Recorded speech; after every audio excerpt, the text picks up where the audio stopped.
Well, good evening and welcome to the St. Tammany West Chamber-sponsored Senate District 11 Forum here at the Fleur-Lee Event Center. My name is Tom Meyer. I am a Chamber member. I'm a member of the Chamber of Commerce just like you. I serve on the board and I serve on the Advocacy and Public Policy Committee. And tonight's questions came from the members of our Chamber membership and the Advocacy and Public Policy Committee. So you know we reviewed these and brought these questions up. So everybody's like, how do we develop this? Okay, great. So first we'll begin with Reed Falconer with opening remarks, and then we'll turn it to Patrick McMath after that. Reed? All right, ladies and gentlemen, friends, thank you again for organizing this event and having me here this evening to talk about the issues in District 11 in the Senate race. As most of you know, I'm no stranger to the St. Tammany West Chamber of Commerce. I've served several years on the board of directors and served one term as the chair. Most of you may know also I served as chair of the North Shore Business Council. In the last 4 years in the Louisiana legislature, I've proven my understanding of what it takes to create a business-friendly environment, not just for St. Tammany, but for all of Louisiana. Serving on the Appropriations Committee, the Commerce Committee, and the Labor Committee, I've had to make a lot of decisions in the 3,400 votes that I've cast that have had a positive impact on the business climate statewide and right here in St. Tammany. I'm truly honored to be part of this organization. It's an honor and a privilege to serve you in Baton Rouge. And I ask the voters to promote me to the Senate next fall. Thank you.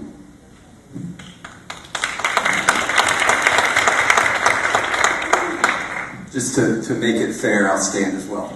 Okay, so as many of you know, my name is Patrick McMath. I'm running for the 11th Senate District, which is why we're all here. I grew up in this district, grew up in Old Mandeville, went to school in this district. My wife and I are raising our children in this district. It is certainly our home. I currently serve as Covington City Council President. I've been in that role since 2017 when I was first elected. My peers have elected me twice as Council President, despite my much younger age than them. I think they recognize some leadership skills there, and I appreciate that. I'm also an employee and Vice President of Math Construction. Business development is my job. I've also started 3 small businesses over the last 4 years that have done pretty well. And I look to take my experience both in City Council and in small business up to Baton Rouge to make some real changes. So, you know, why did I get into this? Selfishly and honestly, it's for my 4 kids. It's the thought that if I have the opportunity to serve 12 years in the state Senate, by the time my children can drive, they can drive on safer roads and bridges. By the time they graduate college, they'll have some economic opportunity at home as opposed to moving away, which a lot of our children here have done, in fact, Reed's as well. And by the time that they go off to school, they're sending their kids to school, they can have some real quality, world-class education back here at home. So thank you for having me.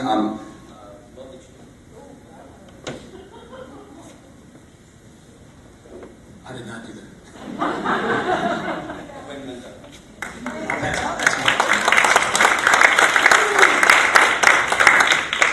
If I can't get it to work, I'll ask you guys my mic. That's fine. Next, question number 1. Patrick, will begin with you on this one. And again, we ask you to keep your statements to 2 minutes on this. Why are you the best candidate for Senate District 11? Thank you. Great question. I think I offer real generational change here. Listen, we're last on just about every list. I've said this throughout this campaign because it's true. What we have done is not working, okay? And from education to infrastructure to our budget process, we're dead last. To our legal climate, to our business climate. This is a very difficult place to start a business. It's a very difficult place to operate a business. We need to change something. And it starts with the people that we send to Baton Rouge. I think it's time for my generation to step up to the plate, bring a new perspective, bring a fresh voice, new opportunities up to Baton Rouge, because again, it's just simply not working. we need to hit the reset button in Louisiana, and I think it starts with the folks that we send to Baton Rouge. I'll also, I'll never shy away from a vote or a difficult decision. It's something that I take very seriously in the city council. I've never missed a vote, never missed a meeting, and I don't plan on doing that up in Baton Rouge. We have too many difficult decisions to make. If we're really going to change Louisiana, it's going to require difficult decisions, and we can't run away from them. So, I think that's why I'm a better candidate. Thank you. Ms. Falcon? Same question. Why are you the best candidate? Well, let me just correct a couple of things that my opponent has said. First of all, yes, my son lives in Northern Virginia. He did finish medical school at Tulane and was matched with Georgetown, finished his residency in Georgetown University, and has put his roots down in Northern Virginia where he's raising our grandchildren. Now, my son could have come back to Louisiana or stayed in Louisiana, joined the family business, gotten his real estate degree, or gotten his real estate license, and worked in the family business. But instead, he chose to go on his own path, build his own pyramid, and happens to be doing that in Northern Virginia. The fact remains that my daughter lives here in the local community and is a proud resident, she and her husband, of Covington, Louisiana. I think it's also presumptuous that my opponent would just automatically assume that he's going to have 12 years in the legislature. I can tell you that you would have to be tested every 4 years and have to win that position in 4-year increments. Now, why am I most qualified for this position? I'm qualified because I've got experience. I spent 30 years in the development and architectural business. I was licensed as an architect in 1982. I've had a clean record of licensure from that time to this date. And I've been building projects and chose to run for the parish council in 2007. I've spent time with the parish council. I've got local government experience, and I think I've brought that to the legislature. There have been times when you have to make those crucial decisions in the legislature, and I feel like I'm most qualified based on the experience that I've had. Thank you. Next question. If you are elected, what do you find are your top priorities of your term? Sure. Yeah, the reason that I'm trying to win this race to move over to the Senate is because we need serious structural reform in the state of Louisiana. We need Medicaid reform. We need DOTD reform. I was proud to have worked this year on the omnibus insurance bill. Each one of those reform bills that we have attempted to push through the legislature has been stymied in the Senate. The Jew Day Committee in particular, we refer to as the Game of Thrones Committee because it seems like that's where good legislation goes to die. My colleague Mark Wright brought a DOTD reform bill this year, and it, of course, was unsuccessful because of the pushback in the Senate. So the thing I want to do, my first goal will be to take the legislation that's developed in the House, bring it over to the Senate, and get it to the governor's desk and force the governor, if he is reelected, to take a position one way or the other on either vetoing the bill or not vetoing the bill. The Senate has been protecting him, frankly. Over the last several years, we continuously send money to Baton Rouge and beg for it back and are very unsuccessful in doing so. Our infrastructure projects continue to get delayed, they continue to get pushed back, and it needs to stop. And it starts with our leadership. Infrastructure spending and infrastructure packages is the reason why I got into this race, but it's not the only reason. Early childhood education has become a passion of mine. As I've done some deep policy dives, I really think that we have an opportunity to become the leader in this nation in early childhood education. It could be the silver bullet, it could be the next moonshot, and to pour money by streamlining higher ed and taking it off the back end and bringing it to the front end for our young children. Brain development, 80% of it takes place between birth and 3 years old. We have an opportunity in this state to really be a leader in that, and I'd love to be a leader in that movement in the state Senate. And finally, and I actually agree with Reed here, our reforms, we have to hit the reset button. I've said this before, and it starts with a constitutional amendment. It gives us an opportunity to really tackle tax reform, budget reform, and it starts with the leadership and the folks that we send to Baton Rouge. Again, I think we have an opportunity with electing a new Senate president, a new Speaker of the House, and I want to be a part of that. I think I could bring some new perspective to what has been typically a house of older white men, and I think it's time for a change. Thank you. Consistently, our chamber members rank infrastructure and traffic as top concerns. What is your plan to bring state infrastructure dollars back to St. Tammany Parish? And what are the highest priority infrastructure projects in your district? Mr. Mapp, begin with you. Yeah, the bridge over Bogafly. As a city councilman, the biggest complaint that I hear is, what can we do about traffic on 190, 21, 22, even though I remind them that that's in Reed's district and not mine, and the interstate. All of those. I mean, it needs to be we're 25 years behind schedule when it comes to our infrastructure here. Now, Katrina did a number on us with population increase, but that's not an excuse. Why we consistently play second fiddle to Acadiana, North Louisiana, and Greater Baton Rouge when we are a net exporter in our tax dollars is mind-blowing to me. This is one of the more prosperous regions in the state, and we need to be a leader in Baton Rouge, and it starts with making direct investments in our infrastructure. Direct investments in our infrastructure are direct investments in our economy. I mean, it's, again, I cannot stress enough the fact that we need to have somebody that gets up there and really advocates for this. I feel like, no offense, but we've had passive participation in the legislative process, and I think it hurts us when it comes to getting dollars back from the state. No offense taken, Patrick. But let me just give you some statistics. The Claiborne Hill Bridge, project number 1344, is funded and will be started in 2021, late summer of 2021. The Highway 3241, project number 4957, is in the midst of right-of-way parcels being acquired right now. The Soult Street roundabout is finished. That's project number 10116. The Sharp Road roundabout is complete, 11075.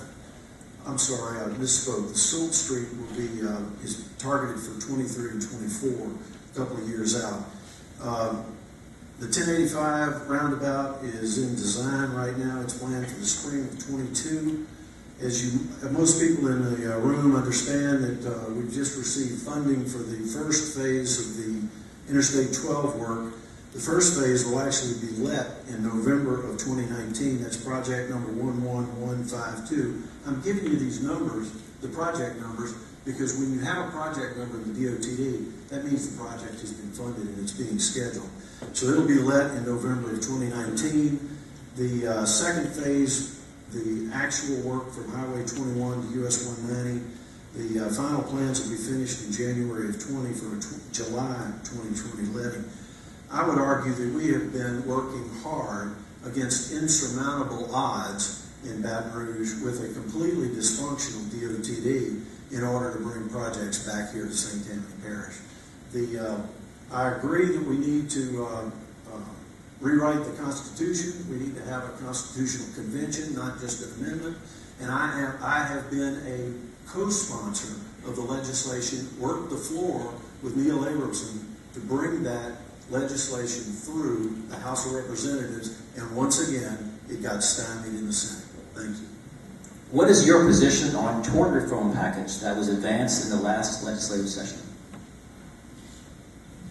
Well, I presume you're talking about the omnibus insurance bill that Kirk Talbot brought. That was our effort this year in tort reform. I worked it on the floor with Kirk. I wish you could see the video of his experience in the Senate Judiciary Committee. I mean, they were brutal in their analysis in their questioning of Kirk Talbot. It did several things. It brought forth a collateral source rule so that an insurance company actually pays what you're actually reimbursed for insurance. It brought forth a proposal to lower the jury threshold so there's less pressure to settle out of court. It also extended the prescriptive period because a lot of people get into an accident and their injuries don't manifest themselves in the first year.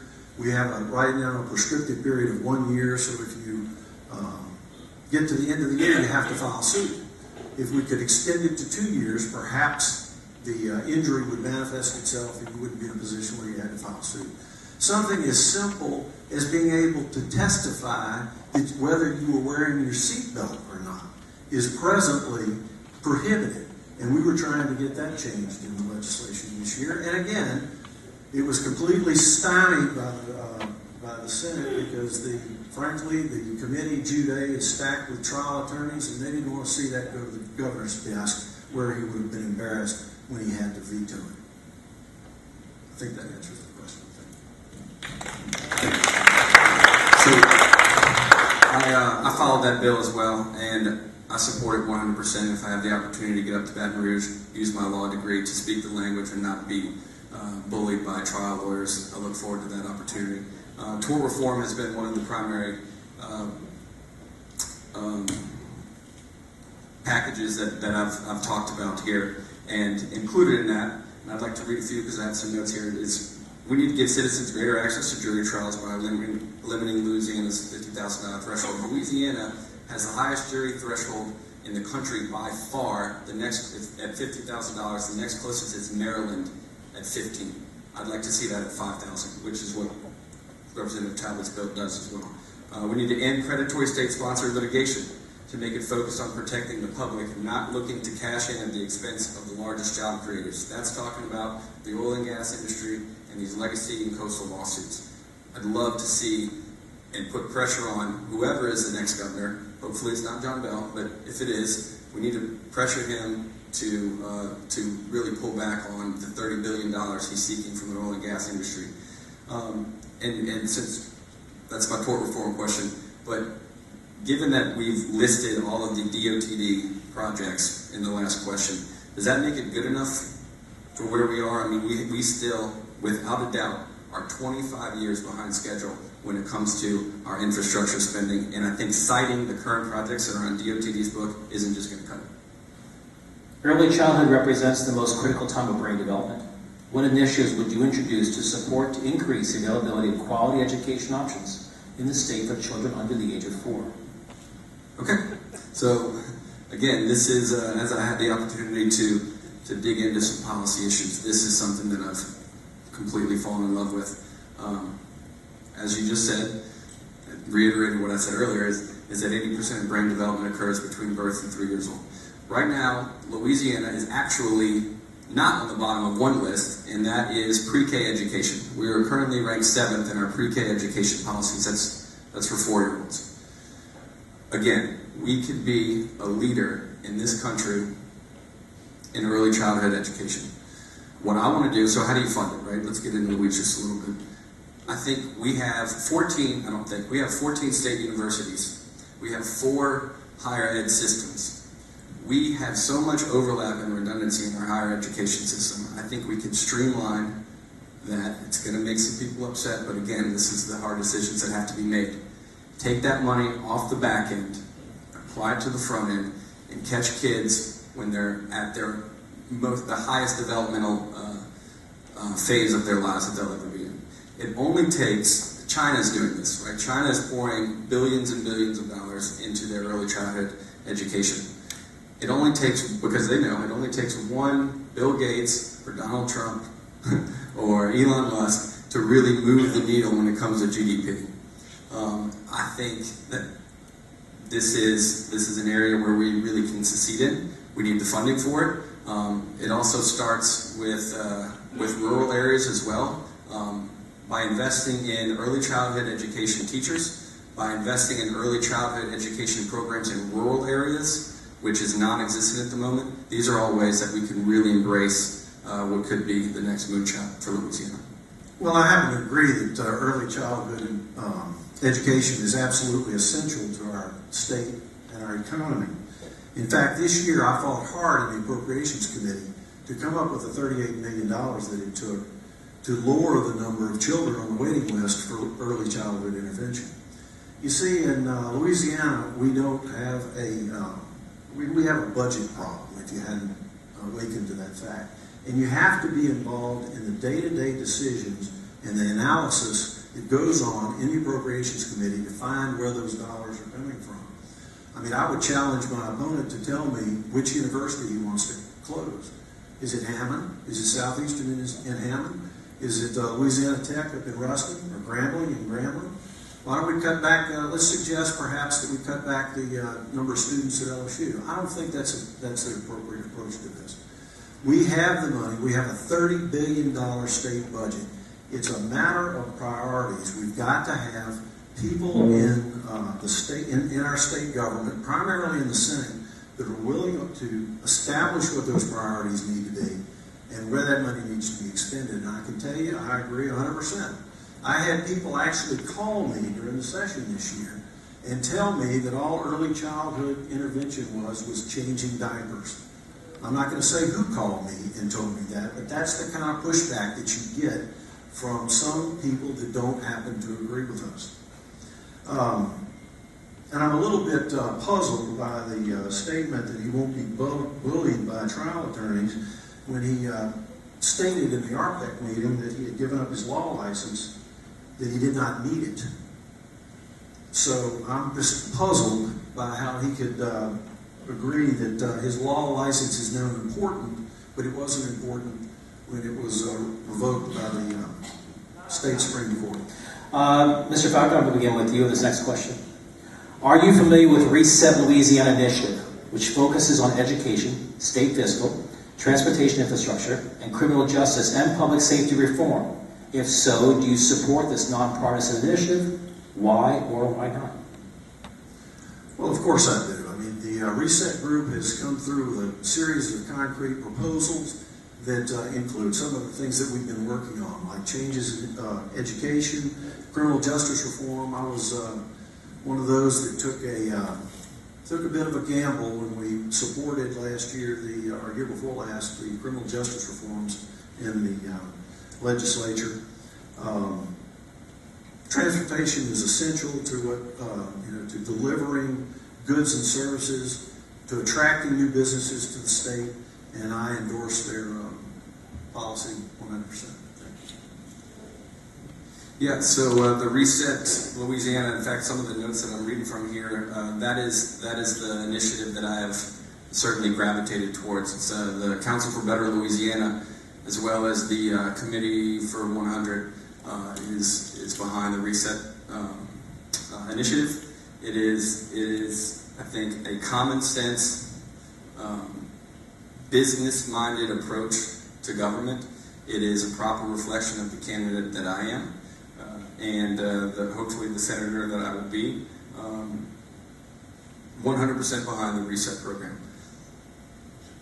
I'll address the law license at closing in respect of the rules. Thank you. If you could ask your opponent any question, what will it be? And then there will be 2 minutes to respond back to that question. Okay. Read. In your latest ad, you claim to have made enemies with political insiders in the gaming industry. Yet your Facebook page is full of insider endorsements, and you have accepted contributions from the video poker lobby. You claim that infrastructure and mental health issues have been your top priority. Yet, last session, 40% of the legislation you authored was meant to promote and or protect the architecture profession, your profession. Finally, in a recent mailer, you highlight a 97.5% attendance record as a key accomplishment. Yet, over the last 4 years, you've missed over 580 votes. How can you rationalize the disparity between your campaign rhetoric and reality? Thank you, Patrick. It gives me a good opportunity to talk about the legislative process. The the Times-Picayune, the Advocate, published an article last year that pointed out that the average legislator, they missed 15.5% of their votes on the floor. If you take my 587 missed votes, divided by the 3,400 votes that I took on the floor, that winds up being at about 15.8%. Just about average. And the reason that that average is the way it is because the work of the House takes place in committee. You're constantly busy, you're working with committee meetings. Toward the end of the session, you're beginning to get into the concurrence committees, working bills over on the Senate floor. It takes time to get legislation through the process. And sadly, I mean, what you've demonstrated is your inexperience with the legislative process. Most of the work occurs in committee. And if you're a good legislator, you understand when you need to be there and when the bills are going to be passed. Trust me when I say they let you know if your vote will be critical to the passage of a particular piece of legislation. So I'm proud to say that I've gotten 33 bills through the legislative process. I've co-sponsored 223 bills. The record that I've had in the mental health area, my most proud achievement is the Zero Suicide Initiative that we adopted in the legislature. Thank you. Mr. Faulkner, the same questions for you that you can ask your opponent any question. What would it be? And then Mr. McMath, you have the 2 minutes to respond.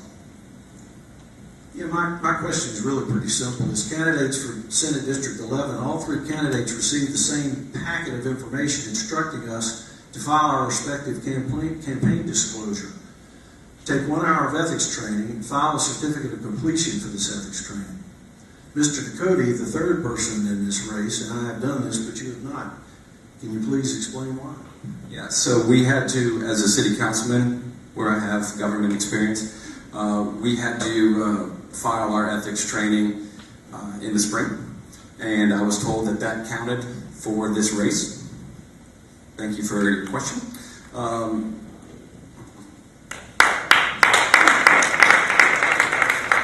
Close your remarks. You know, I had the same requirement because I was in the legislature, but the ethics board told me that I had to still file an ethics certificate and file my campaign financial disclosure, in spite of the fact that as a sitting legislator, I was required to file a legislator's campaign financial disclosure in February. So I think we better check with the Mr. McMath, you still have time available. Do you want to respond to that?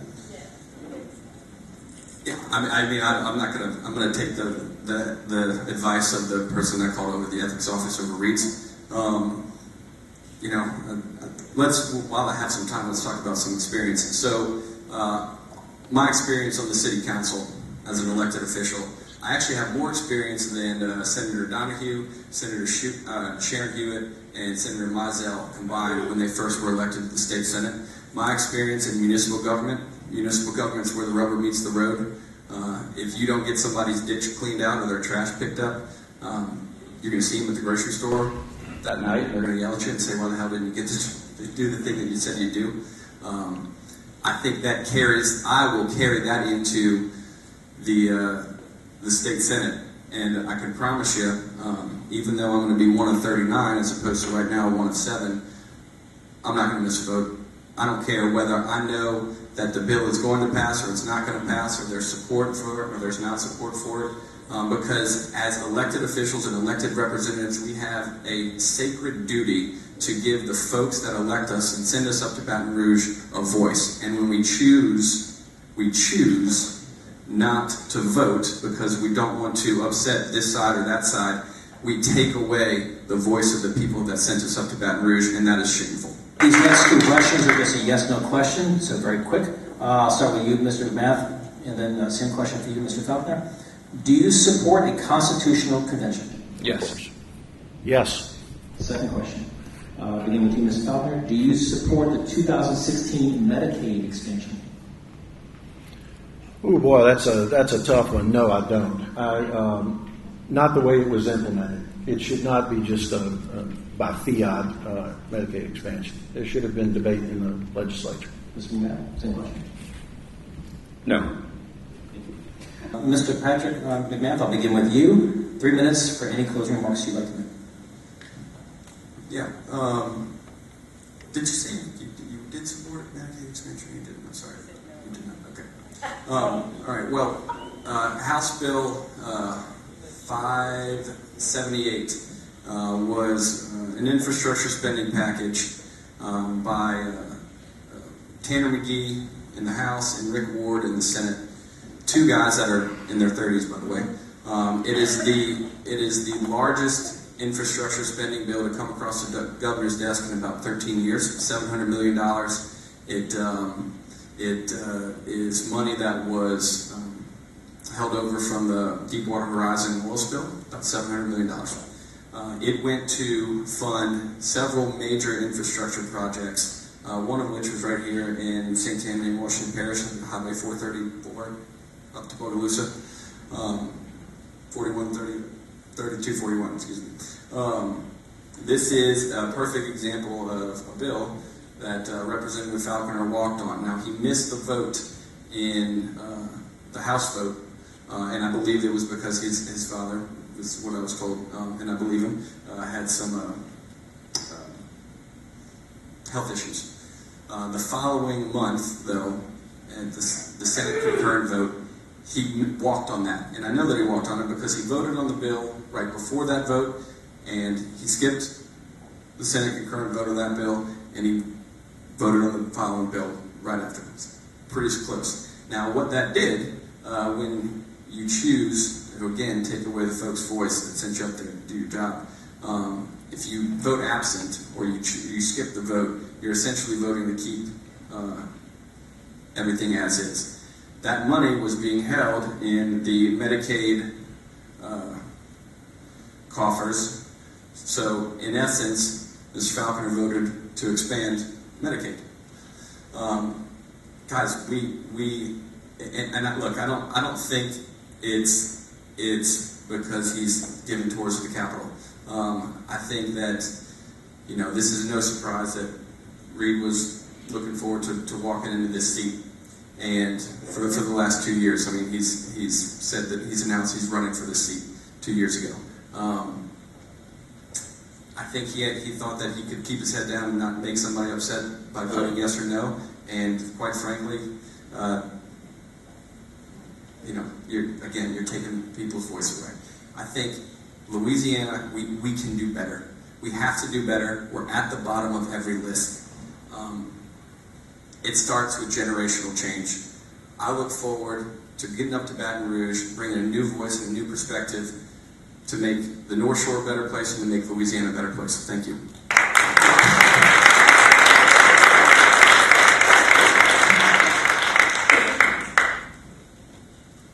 Yes, sir. Well, it continues to puzzle me that Patrick continues to make this vote issue, this absence, an issue. Fact remains that the doing your job involves knowing when a specific vote is important. This bill passed 97-4, and in fact, what had happened that day, I've gone back and looked it up because he brought it up at one of the earlier forums. It was actually moved up in the agenda because the speaker knew that it was going to pass 97-4. They do that because they want to clear out the calendar for things that are happening later in the day. You get the easy ones done first. Once again, this just exposed just a fundamental misunderstanding of how things happen in the legislature. Again, in the last week, when you have a vote on concurrence, the last week of the legislature is like it's a wild, open environment up there. And you get pulled out to participate in a concurrence committee. What happens is when a bill goes through the House and then goes over to the Senate, if the Senate passes it, they undoubtedly change the bill and they send it back over to the House for concurrence. And if we don't agree with what they changed, they put us into a separate committee. The Speaker announces the members that will be in that concurrence committee, and you have to leave the floor to go over to the members' lounge and work out a compromise on that bill. So, yes, I missed that first vote, but I can assure you it was not due to some sort of underhanded, whatever he just described. It's one thing to know how to get elected, and it's another thing to know how to operate in the legislature. The legislature is all about relationships. It's all about hard work in committee. It's all about doing your homework. I read every bill. I vote on every bill that I can, but I tend to bring a lot of bills to the legislature, and you have to work them in the opposing house. You have to get over there and get that work done. I was shocked and amazed that the Office of Behavioral Health pushed back so hard on my suicide bill. But I had to get over there, get the votes in the Senate, and get the bill passed. Look, experience matters in this. The loneliest place in that building is at the well in the center of the chamber where you present your bill alone. We may not all agree all the time, but I will always tell you the truth. I have not and will not be badgered, pressured, or coerced. I have never shirked my responsibility to you. I have never sold out. Ladies and gentlemen, this is a trust issue. I ask you to trust me and the man you know that I am to represent you and your interests in the Senate. Let's send in the first team. I ask for your vote October 12th. Thank you.